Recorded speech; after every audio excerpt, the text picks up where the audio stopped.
राधे कृष्णा। जय श्री हरि। ओम नमः शिवाय। प्रिय भक्तजनों, आज के इस पावन बृहस्पतिवार के दिन हम भगवान बृहस्पति देव की अत्यंत कल्याणकारी और पुण्य देने वाली कथा का श्रवण करेंगे। ऐसी मान्यता है कि जो भी भक्त सच्चे मन से श्रद्धा और विश्वास के साथ इस कथा को सुनता है, उसके जीवन से दरिद्रता दूर होती है तथा मनोकामनाएं सारी पूर्ण हो जाती हैं और घर में सुख समृद्धि का वास होता है। इसलिए आइए भक्ति भाव से इस पवित्र कथा को सुनते हैं। प्राचीन समय की बात है। भारत भूमि पर एक पराक्रमी और धर्मपरायण राजा राज्य करता था। वह स्वभाव से दयालु और दानी था। वह प्रतिदिन गरीबों, ब्राह्मणों और जरूरतमंदों को दान देकर उनकी सहायता करता था। परंतु उसकी रानी का स्वभाव इससे बिल्कुल विपरीत था। उसे दान पुण्य और पूजा पाठ से कोई लगाव नहीं था, बल्कि वह राजा को भी ऐसे कार्यों से हमेशा रोका करती थी। एक दिन राजा वन में शिकार के लिए चला गया और महल में रानी अकेली रह गई। उसी समय एक संत के रूप में भगवान बृहस्पति देव वहाँ आए और भिक्षा की याचना की। तब रानी ने उन्हें कुछ भी देने से मना कर दिया और क्रोधित होकर कहा कि वह इस दान पुण्य से परेशान हो चुकी है और वह चाहती है कि उसका सारा धन समाप्त हो जाए ताकि उसे बार बार बांटना ना पड़े। संत ने उसे समझाया कि धन का सही उपयोग करने से ही जीवन सफल होता है और जरूरतमंदों की सहायता करना सबसे बड़ा पुण्य है। लेकिन रानी ने उनकी बातों को अनसुना कर दिया। तब संत ने कहा शांत स्वर में कि यदि तुम्हारी ऐसी इच्छा है तो ऐसा ही होगा। साधु महाराज ने रानी से कहा कि तुम बृहस्पतिवार के दिन सिर को धुल कर नहाना, राजा से कहना वह हजामत बनवाए, खाने में मांस मदिरा खाना और कपड़े धोबी के यहाँ धुलने के लिए डालना। ऐसा करने से तुम्हारी सारी धन संपत्ति नष्ट हो जाएगी।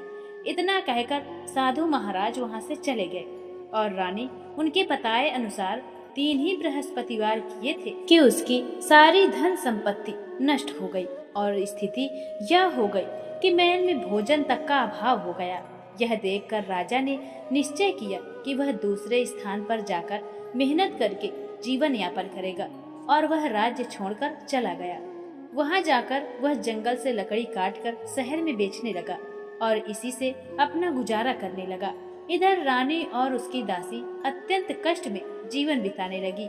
कई दिन तक उन्हें भोजन नहीं मिलता था। एक बार 7 दिनों तक भूखे रहने के बाद रानी ने अपनी दासी को अपनी बहन के पास भेजा, जो पास ही के नगर में रहती थी और संपन्न थी। जब दासी वहां पहुंची तो उसने देखा कि रानी की बहन श्रद्धा से बृहस्पतिवार का व्रत कर रही है और कथा सुन रही है। उस समय वह कुछ नहीं बोली और कथा समाप्त होने के बाद वह स्वयं अपने बहन के घर आई।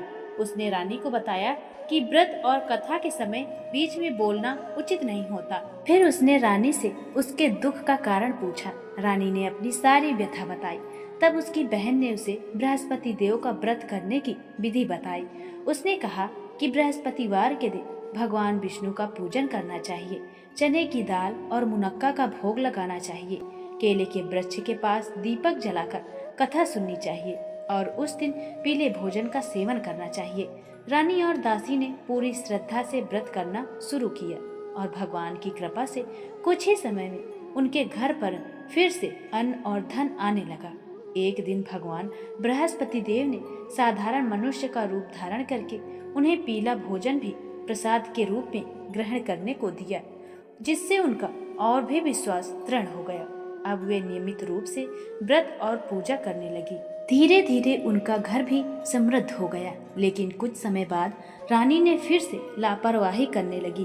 तब उसकी दासी ने उसे समझाया कि यह सब भगवान की कृपा से मिला है, इसलिए इसका सदुपयोग करना चाहिए और दान पुण्य करते रहना चाहिए। इस बार उसकी बात मान ली और धर्म कार्यों में लग गई।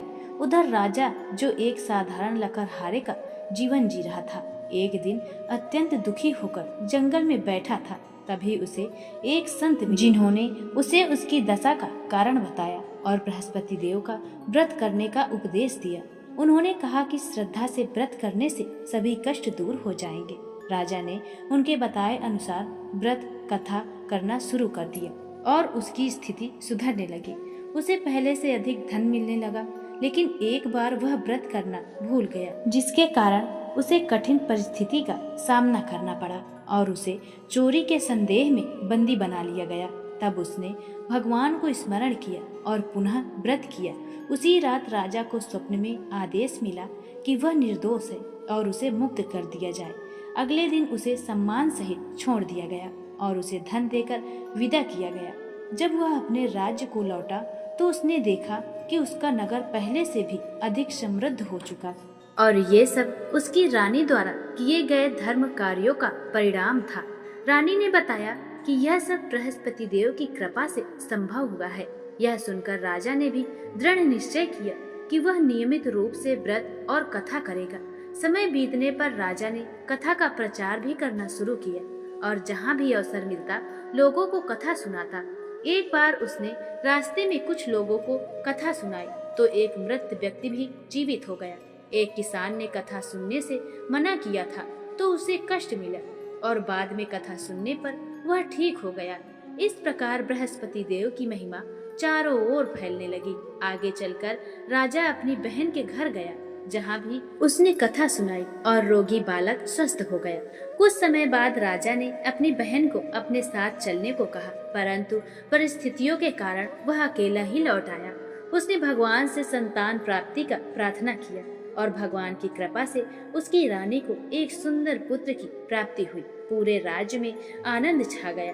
अंत में यही संदेश मिलता है कि जो भी भक्त श्रद्धा, विश्वास और सच्चे मन से बृहस्पतिवार का व्रत करता है, कथा का श्रवण करता है और दूसरों को सुनाता है, उसके जीवन में कभी भी दुख नहीं रहता और भगवान उसकी सभी मनोकामनाएं पूर्ण करते हैं। इसलिए प्रेम से बोलिए भगवान बृहस्पति देव की जय, समस्त देवी देवताओं की जय। प्रिय भक्तों, अगर चैनल में आप पहली बार आए हैं तो वीडियो को लाइक करके चैनल को सब्सक्राइब अवश्य करें और अपना आशीर्वाद हम पर बनाए रखें।